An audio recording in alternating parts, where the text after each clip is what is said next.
Hello mes petites ailes, aujourd'hui on est au départ en Malte, donc là nous sommes dans l'aéroport et je suis vraiment trop contente de vous emmener avec moi, c'est parti. Donc là ça y est, nous sommes enfin arrivés à l'hôtel et nous sommes juste vite fait changés et on est arrivé dans un petit snack juste à côté de l'hôtel qui fait des burgers et donc il est 3 heures et on va manger un hamburger. Et ensuite je vais vous montrer la plage qu'on a pas loin de l'hôtel. A tout à l'heure.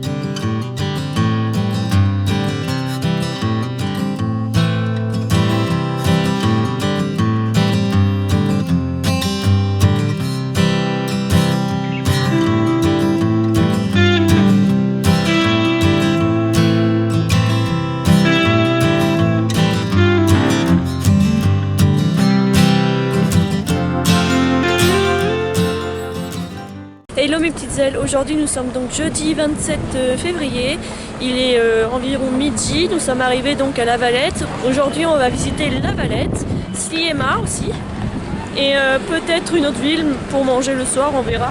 Ils sont tout petits par rapport en France, c'est censé être des chevaux, mais je les trouve tout petits.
Donc à Malte, quasiment tous les buildings, il y a des petits balcons comme ceci qui ressortent comme ça. C'est assez spécial, c'est assez... moi j'aime bien.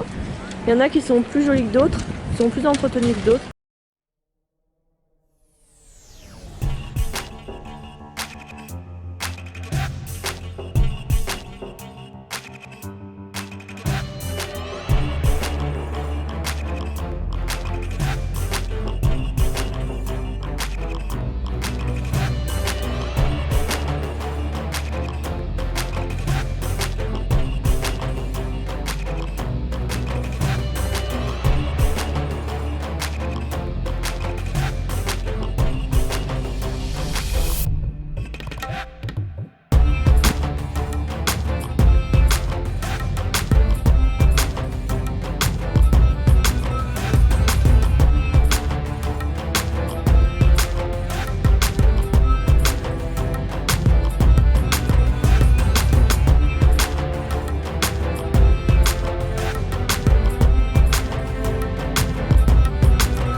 Hello mes petites ailes, aujourd'hui nous sommes vendredi 28 février et on a décidé donc d'aller voir les temples mégalithiques. Et donc là nous sommes à Agarkim et on va voir le temple Agarkim donc, et celui qui est juste à côté, que je ne prononcerai pas le nom parce que je ne sais pas le dire. Voilà, c'est parti. Il y a des gens qui mangent là et il y a plein de chats. Et ici j'ai appris que les chats c'était vénéré et que du coup il y en a beaucoup. Donc là on en voit 2 mais tout à l'heure il y en avait 5. Du coup je vais pas pouvoir filmer parce que c'est interdit.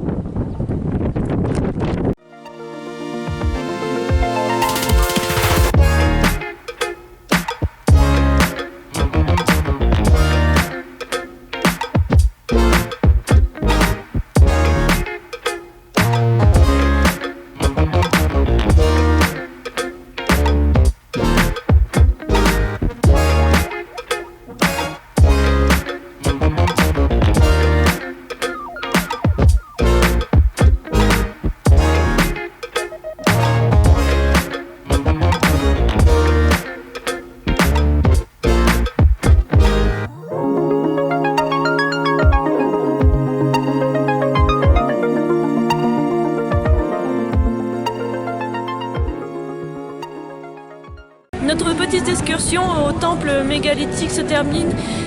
Désolée, je vous ai pas trop filmé parce que c'était interdit. Donc vous avez eu quelques images du début et quelques images de la beauté du paysage dans le site, mais sans voir les temples. Actuellement, nous sommes revenus à La Valette. Il est presque 6 h et on va s'installer dans un bar pour prendre l'apéro. C'est parti.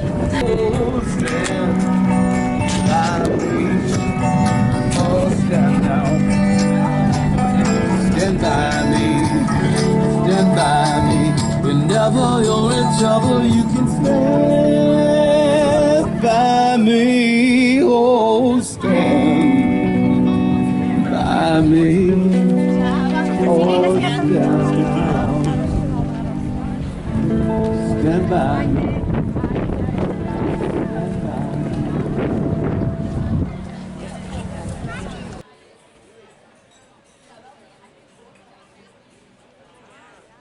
Hello mes petites ailes, donc aujourd'hui nous sommes samedi 29 février et on est au départ pour Gozo. Le bateau qu'on va prendre est juste là et c'est parti.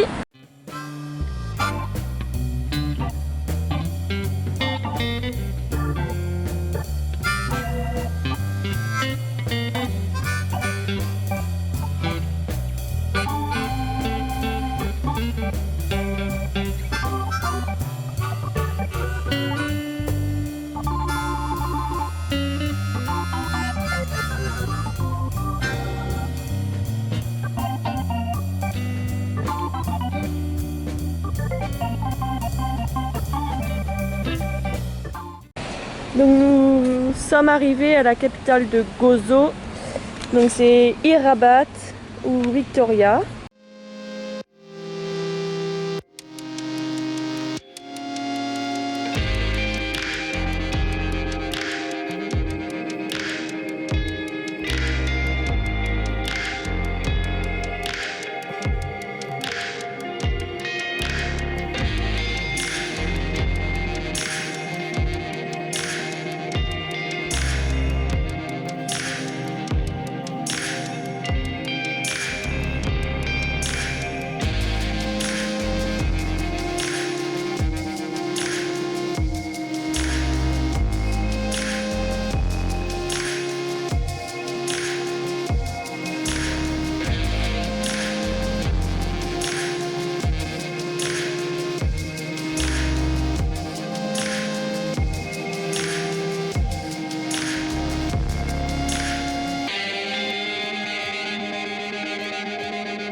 Voilà, et tu vas rester là jusqu'à demain. Chouette.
Donc je vous reprends, il est presque 14 h. Nous sommes donc toujours à Gozo, mais on a changé de ville, on n'est plus à la capitale qui est à Irabat ou Victoria. On est allé à la Marsalform Bay, un peu plus vers le nord pour voir un peu par là comment c'est joli. Et donc je vous montre tout de suite.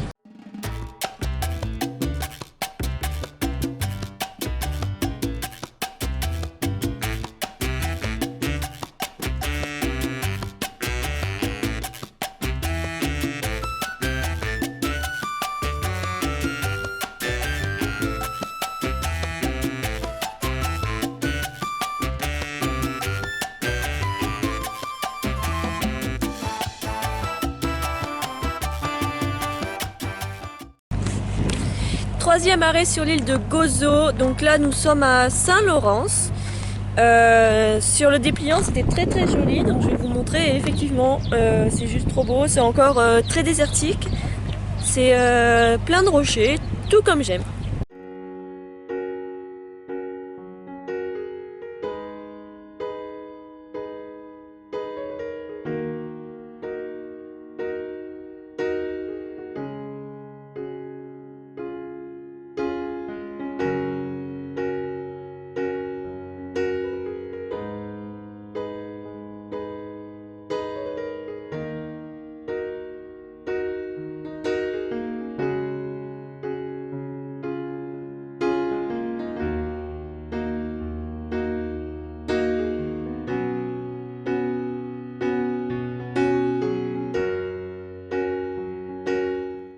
Hello mes petites ailes, aujourd'hui nous sommes donc dimanche et donc le dernier jour à Malte.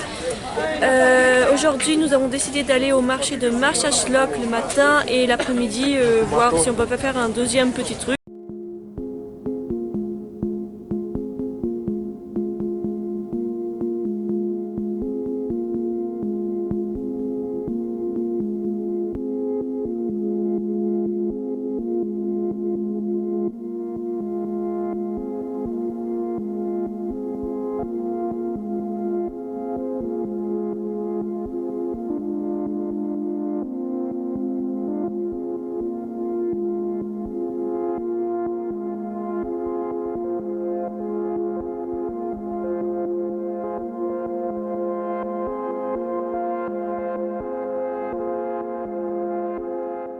Donc ce midi on a décidé d'aller manger à Hunter Tower. Sur TripAdvisor il est recommandé à 4,5. Hello mes petites ailes, je vous retrouve avec une casquette parce que j'étais en train littéralement de me brûler le visage. Là du coup nous avons quitté Maarschalk après avoir mangé et nous sommes donc à Marsakala dans une petite baie, je vous montre tout de suite.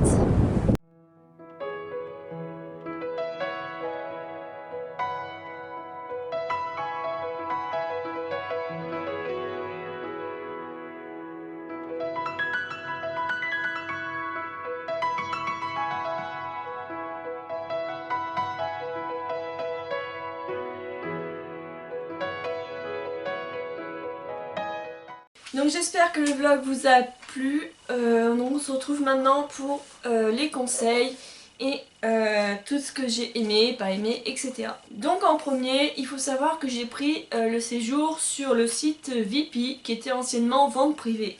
J'ai donc payé 577 € pour 2 personnes. L'hôtel, le vol, le petit déjeuner et la navette hôtel-aéroport que j'ai rajouté en plus. Mais qui est donc dans le prix des 577 €, ce qui revient à 280 € par personne environ pour 5 nuits 7 jours. Arrivé à l'aéroport de Malte, l'aéroport est très petit, ça a été très facile de se repérer et donc de trouver le monsieur de la navette qui nous a conduit vraiment directement à notre hôtel et ça c'était tip top. Donc une fois arrivé à Malte, on a fait le choix du transport en commun, du bus.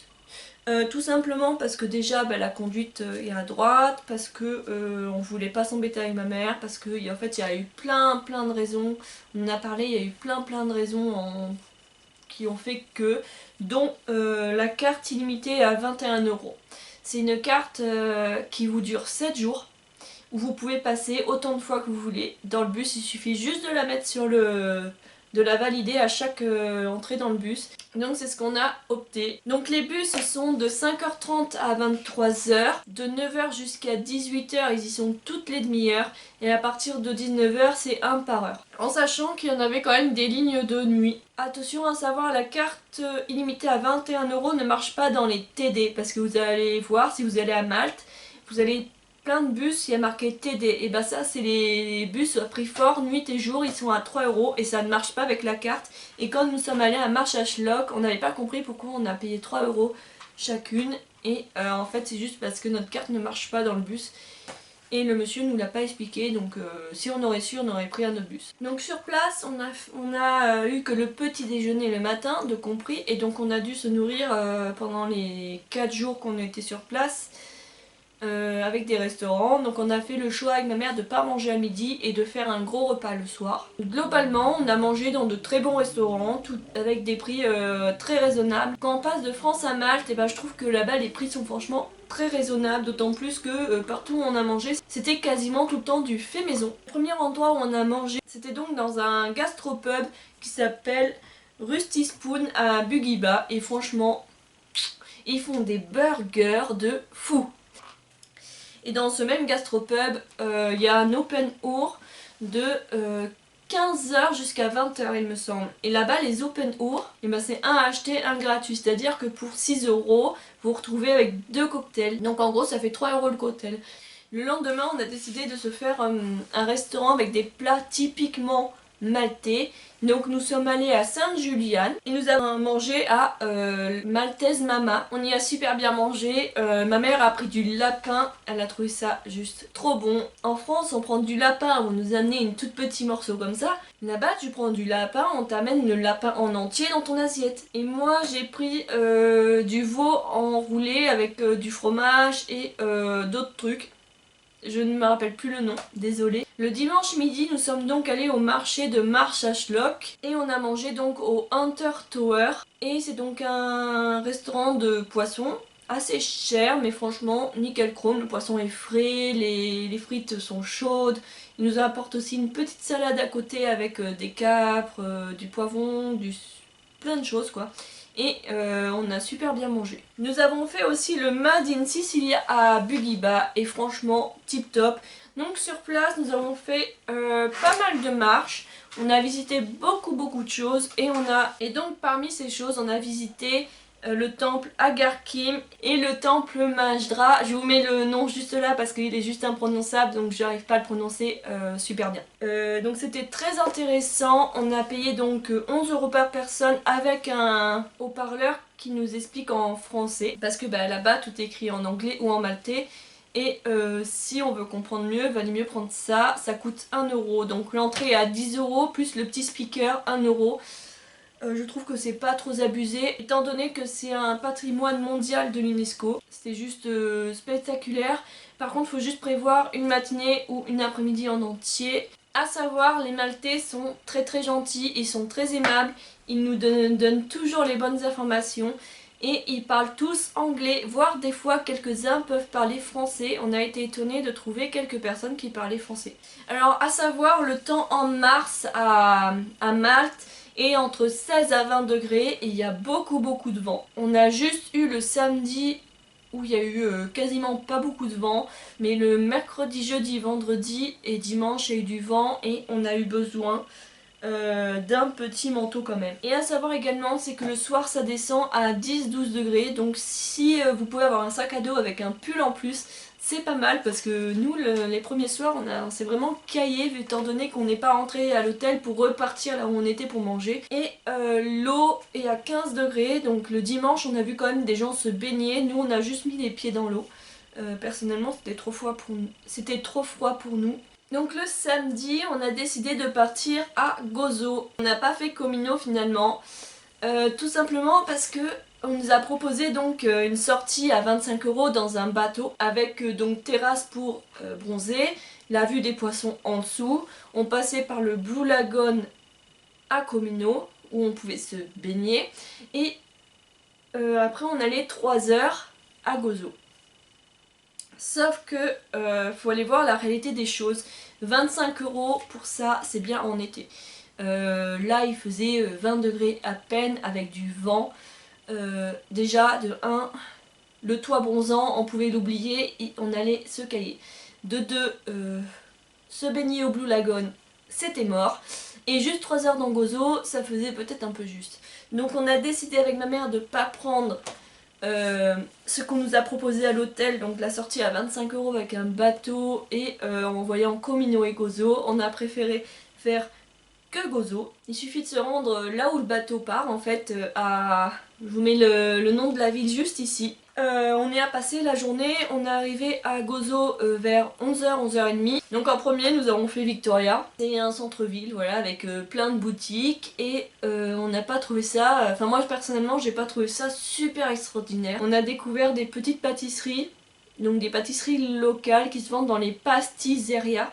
Et je vous conseille parce que c'est 20 centimes ou 70 centimes selon quelle pâtisserie vous prenez. Et c'est super bon.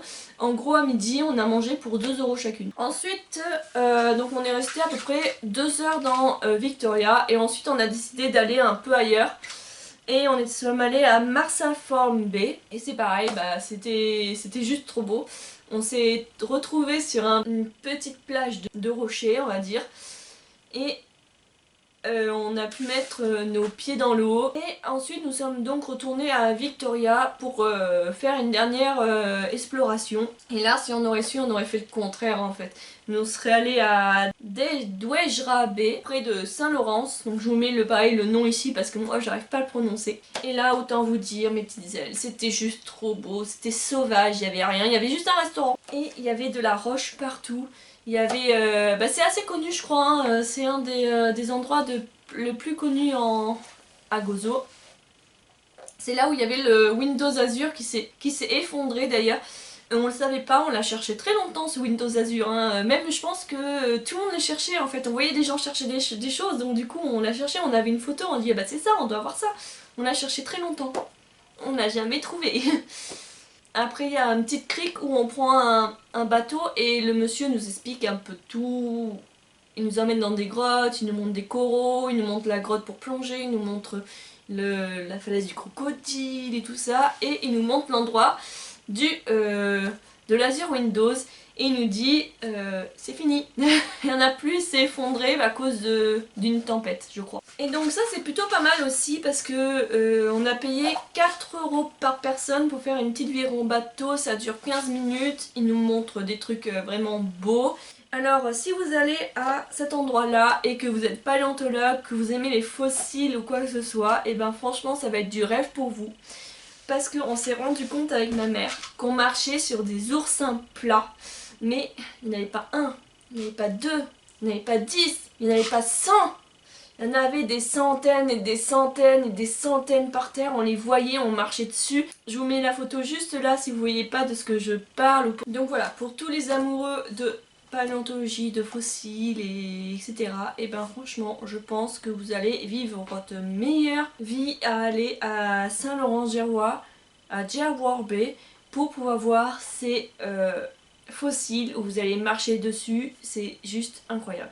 Alors ensuite le dimanche comme je vous disais nous sommes allés donc à Marchachloc le matin. Et autant vous dire quand nous sommes arrivés devant le terminal de bus à La Valette, on s'est regardé et on s'est dit non c'est pas possible. En fait on avait déjà bien 200 à 300 personnes agglutinées. Quand je dis agglutinées, c'est réellement agglutinées pour attendre le bus. Et là on s'est regardé, et ben on est venu pour ça, donc bah on va y aller. Donc il y a un bus qui est passé, tout le monde se poussait, tout le monde, on était vraiment très collés, très serrés, on se faisait bousculer par tout le monde. Autant dire que les gens ils ont vraiment pas de civisme. Je veux dire que c'était celui le premier qui arrivait à rentrer dans le bus. Donc le premier est parti, il était vraiment plein. Et nous on a pris le deuxième. Donc nous sommes allés à Marshall du coup on a quand même réussi à y aller. Et le marché de poissons, bah en fait c'est un marché comme celui de Caen par exemple. J'étais surprise parce que moi je pensais que c'était un marché de poissons.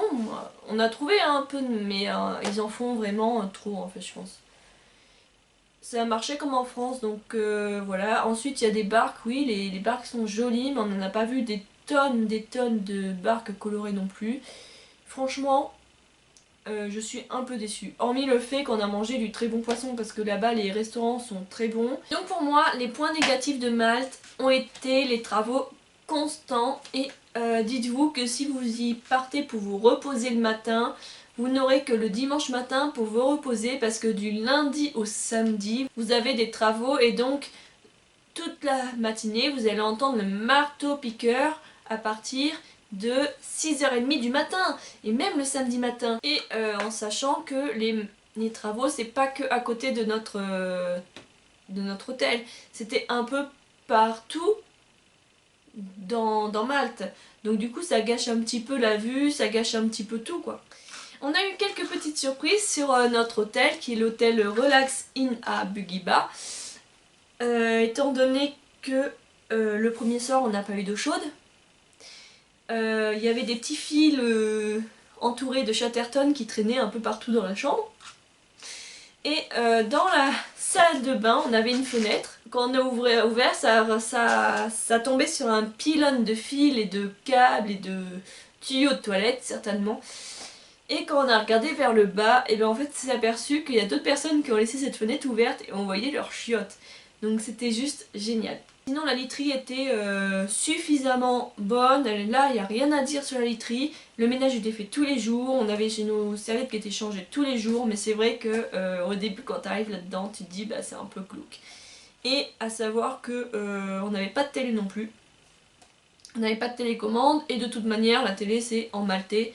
Donc on comprenait rien et en sachant que nous on partait à 9h30, 10h et on rentrait à 10h le soir.